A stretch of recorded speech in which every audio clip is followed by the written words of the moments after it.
Hi, hello guys. This is your boy Bonnie, your host for today, representing Eldoretplus. Happy we are in Eldoret, and I'm with the amazing, controversial, and the most trending mzungu in town. Anajita TRD, ama the Reverend Dad. Yes. Jina yake social media neni Mlami mwitu, you know mnajua nae. But with so much being said, wacha introduce mwenyewe. Oye wadao, so hapa ni the Reverend Dad kama imesemekana, aka Mlami mwitu, mzungu mluya, Mlami wa TikTok, wanyoni, mzae. Sasa tena nimesikia niko controversial na ngoja kusikia mimi niko controversial aje. But ndio mimi hapa, nimefurahi sana. Tunashukuru sana. Thank you so much for joining our interview for today. Yes. Umesema majina mingi hapo mpaka zingine zimenipita. But the one thing yenye mistake ni the accent ya Kiluya. Hiyo accent, is it ni kitu yenye umechukua, kitu yenye imecome through ama? Hata mi, you know, like hata sikujua niko na hiyo accent until nikienda viral. Sasa video yangu ya kwanza by luck ilienda viral, alafu apparently nilikuwa na hiyo accent ya Waluya. Mi hata sikujua. Niliambiwa, hey, na mbona una sound kama Mlunje? Sikujua. Jina yako umetaja jina karibu 3.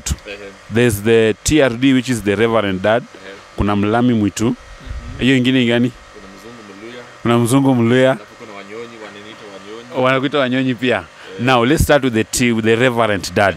The Reverend Dad. When ni Reverend? So, mi niko na NGO, tuna deal na teenagers. So niko na watoto wengi. So kila mtu alikuwa ananiita dad. Then niliodeniwa 2018. Sasa waliongeza Reverend. Sasa one of the kids was like, sasa tutukuita aje? Tutukuita dad ama Reverend ama itakuwa the Reverend Dad. Alafu from there ilikwama tu. How did you first come into the limelight? Ulikuwa recognized aje for the first time? So there was a video nilifanya, I think it was like 2020 ama 2021. Basically ilikuwa tu mimi nabonga tu story fulani kwa reels kwa Instagram. Alafu ilicheza tu, okay, watu walikuwa na view. Like I posted I think on a Thursday, over the weekend watu wali view, alafu on the Monday niliingia kwa gym asubuhi kama kawaida. Niliacha simu, sasa nikitoka kwa gym nilishika simu. From that time maisha ijawahi rudi normal. Wakakupatia hizo jina mbili, Mlami mwitu na mtu mluya. But the accent ya Kiluya, mali penye you being in Kenya right now, do you interact with the Luyas, or how did you acquire this accent? Like that's why ata it makes sense really, because okay, like niko LD. Sasa unadhani kama ningeshika Swahili ningeshika na accent ya Kikale. I guess maybe my friends sana ni Waluya ama Wajaka, I guess, but si ati sana hata my friends wezi I want a accent ya, because that's like a Luya accent from, like, that's like a Luya accent, yeah, like your village. So I don't know, like my only explanation would be accent ya Kizungu na Swahili, alafu nilikuwa na ndugu ya Nigerian. So I'm like, and then we always used to make fun of Afro cinema nini. So I'm like, pengine ukichanganya UK, Nigerian and Kenyan inatoka kama Mluya. Sijui, sina answer yenye ninaweza understand. Before we talk about your brother when you umesema ni Nigeria, I see pia also your Kiswahili is very good. You were born in the UK and later on moved to Kenya. Which year was this? My first came to Kenya in 2009, halafu nilihama hapa 2011. This Kiswahili yenye umechukua yote, I can see that wewe na mwenyeji hakuna tofauti. I can see mimi mwenyewe niko na unanishinda. I can feel it, like your Kiswahili, but your Kiswahili ni ile ya Kiluya. Okay. Ile ya Sebuleni, you understand? Yes. So speaking about your brother, when you say your brother is in Nigeria, is he your biological brother or a friend you refer? So we are tukwaine, 4 boys. So I have 2 biological brothers. I'm the last born, obviously, because I'm the best. And then nikiwa like around 10, 11, so kuna shule tulikuwa tunaenda ni boarding, alafu yeye alikuwa ana board. So family yake iko Nigeria, he's Nigerian. So like his family is in Nigeria, but then like holidays, weekends atakuwa na sisi. So tangu nikuwa around 10, amekuwa kama ndugu. You said you have 4 siblings. Yeah, there's 4 of us. There are 4 of you. And where are the rest of the family? Are they in different countries, or are they in UK? You're the only one in Kenya? Yeah, I'm the only one here. hata huyu Nigeria huyu mwenye ako Nigerian ako UK. Pia ako UK. But what so much made you to embrace the Kenyan culture and even move to Kenya like permanently side? I don't know. Me nasemanga like home is not a place, it's a feeling.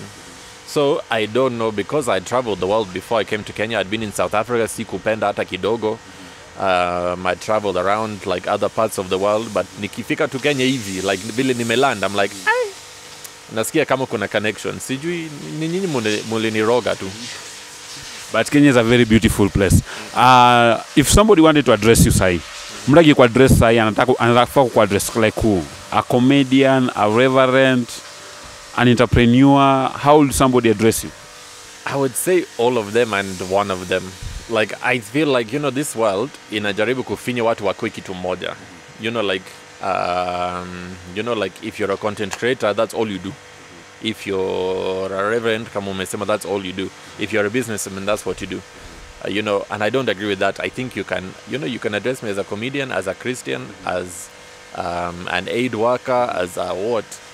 Zote ni mimi. Si lazima kuwe kitu moja hiyo dunia. Before we touch on the organization that you are running here in Kenya, which also we have seen impact a lot of youth, some of them which we interact with, including Sovereign Band, and also there's the NOAH initiative.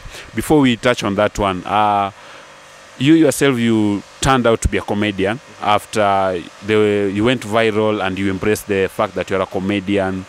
So far, how is it for you? If somebody is asked, like, how is it for you? Is it something that you're doing it professionally? Is it something that you're doing it for fun? How is it for you? I can't, like, you know, I think it's both. I think, okay, it's professional and it's fun. And I think that's why it's successful. I think if you're just doing something for fun or you're just doing it as a profession, utaboeka tu. Like, you know, hata wewe na here's my interviews, nini, it has to be fun to you as well as profession. Otherwise, utaboeka tu. Yeah. Can you say it's paying on some point? Is it paying? I think kile kitu inaweza kulipa bora uko na akili. It doesn't matter, like, you know, like farming can pay you, but you have to have the brain for it. You know, content creation can pay you, but you have to have the brain for it. You know, there's people that farm and they don't have money. There's people that farm and they have money. I think anything can pay you, bora uko na akili. There's a question that I usually see a lot of times on your stories when you are asking people to ask you a question, and most of them are usually asking if you are taken, if you are off the market, if you are nini. Your response mostly is nakwanga hivi ish. You have never been straight about this. Can you respond to this? No. No, in a serious like I always say like okay, personal life is personal. But yeah, it is like there's a lot of pressure, like DMs imeja, but unalenga tu, like kama niko taken ama siko taken, alafu inamaanisha kama siko taken unadhani uko na chance, like it's like see what I just don't answer that question. What is the funniest DM ushaipata from anyone up in Kenya? Oh, I don't know, there's some funny ones. Like, I mean, it's the voice notes. It's the voice notes. People will send you like a voice note. Which is, I want to hear the funniest one. I just want to hear the funniest. There are too many. There are too many. But like, easy zaku ni approach, yakuni ask out. I'd say on that thing, hey, ladies, they need to tulia kidogo. Hata kama unataka mtu so kuje tu pole pole. Like si lazima useme sijui like sijui hata nataka tu hii sitaki vitu mingi nataka, it's like so tulie. Ushewe kwa DM, has anybody ever DM'd you find uko interested to respond back? I mean, I respond to almost all DMs unless they're rude. So I respond to all DMs unless umeuliza tu hi ama mambo hiyo wacha ikae. But if it's like okay, and even if somebody hata kama mtu amekukatia, like siko interested, but I would still answer, but in a nice way. But if easy za kusema si nataka tu one nini easy delete. Anataka tu one. And going back to the Reverend and the organization and the initiative you are doing up in Kenya. Currently, you're managing a group up in Eldoret, wanajitwa the Sovereign Band. Maybe you can just tell us how you met the group, how has it been so far, the journey? So Sovereign waligrow kwa organization yangu. So I run an organization that I founded called the Noah Initiative. So we empower guys from slum areas that don't have positive male role models. And then we just try and help their dreams become a reality. So, you know, sana that can be, I want to go to university, I want to become an architect, an accountant, whatever. And then we had these boys, they were like, we want to become artists. So it's like, okay, hatujawai fanya hiyo, but wacha tuone. And that's how Sovereign Band was formed. So they were in the organization already, but they wanted to become recording artists. So that's kind of my background, that's my passion as well. So tuliwaka nao, sasa wako successful, walikuwa waini, sasa wako watatu. And yeah, they're doing well. Now that you've mentioned walikuwa wanne, and now there are 3. Yeah. We want to know what happened to the other member of the Sovereign Band. I think for that one you can ask him. I think that's his story to tell, and that's his interview to Kupiga. But I think, he said he didn't really want to do music anymore. So Ali left. Alafu kidogo. Akarudi kwa muziki. But that's his interview. That is it. Okay. Now, the last part of the initiative you're doing in Kenya, there's also the you said the Sovereign Band is also part of the initiative. Mm-hmm. Yeah, it was the Noah initiative. There's also a number of school students, pupils that you also we can say sponsor here in Eldoret. How long has this been? How has it been for you? And what do you find it? So total we've worked with like 87 students. At the moment we have around 40. We just added 3 more today. So now it's 43. It's good, it's hard. I think fundraising, easy school fees yote ndio melima. But the other part of the job, kudil na hawa, ku counsel, ku mentor, hii ni fun. Lakini kutafuta hii pesa yote na hiyo uchumi, sijasema uchumi ya nani juu tuko Eldoret, lakini apart from content creating and the initiative that you run, what else do you do for, I cannot call it for a living, but what else do you do? I don't know, for like my daily is, it's the comedy, it's the content, it's the office job. For fun, it's the gym. I love to travel. My kids, I have 2 biological kids. They take up a lot of my time. I think that's when I'm not on TV, when I'm not online, I'm really just a tulia guy. Hata sipendi crowd, sipendi kelele, sipendi vitu mingi. Mimi nimetulia tu. Unasema upendi kelele? Sipendi kelele. We'll go with that. But now kelele. Speaking about kelele, you can say right now your home is in Eldoret, right? 50-50. I would say 50-50 LD and Nairobi. Yeah, LD and Nairobi. The most of the activity you wanafanya but in Eldoret. I'm not sure if there are students you are managing for Noah Initiative in Nairobi or something like that. So Noah Initiative is just in LD, but then content creation, comedy, the spotlight. I would say that's even more Nairobi, to be honest. That is where I was taking my question. Between Eldoret and Nairobi, you find like you've spent so much time in Eldoret, and you've spent so much you've been seen around so much in Eldoret, but you find like you're famously mostly in Nairobi. Ama you find like you're much accepted in Nairobi than in Eldoret. How would you comment about the Eldoret industry and their interaction with content creation as a job or something? Nijibu hiyo aje bila kupata matuzi online. I would say for me personally, Nairobi is a lot more beneficial. I would say I think like 1% of my followers are from LD, and then like 70% is from Nairobi. My gigs, my appearances, whatever, it's always Nairobi. I think I've only done like maybe 2 gigs in my entire life in LD. I would say for me personally, I don't really understand why. I guess, I don't know. So wanasema a prophet is never whatever in his home. So I guess maybe that's why I don't really work a lot in LD. I think pia watu in LD walinijua kabla nikwe mutu. So I think kuna hiyo kuzoea pia. LD on content creation, I don't know. So I think wewe unafaa kujibu hiyo swali. Mimi sijui wanafanyaje. Kuna content creators LD?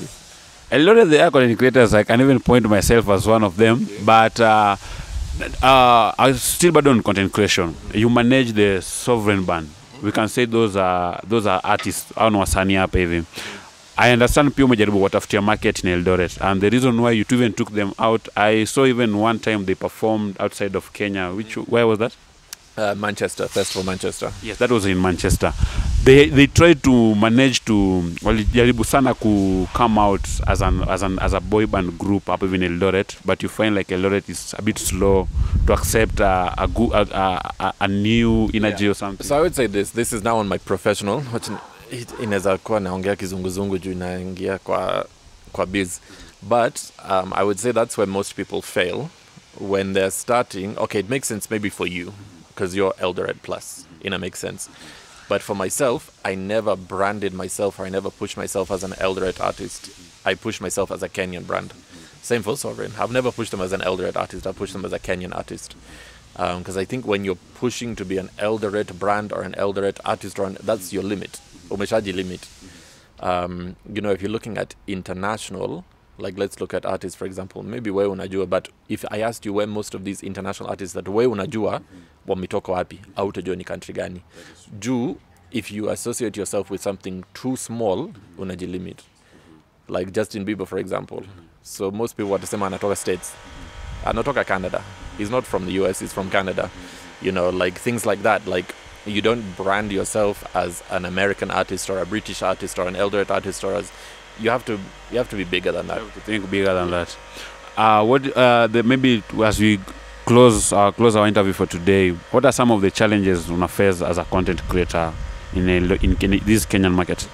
I would say sana. Again, I wouldn't even say it's in the Kenyan market. I would say it's just in the market. In the market, yes. Because my main struggle would be the apps yenyewe, like Instagram app yenyewe na TikTok app yenyewe.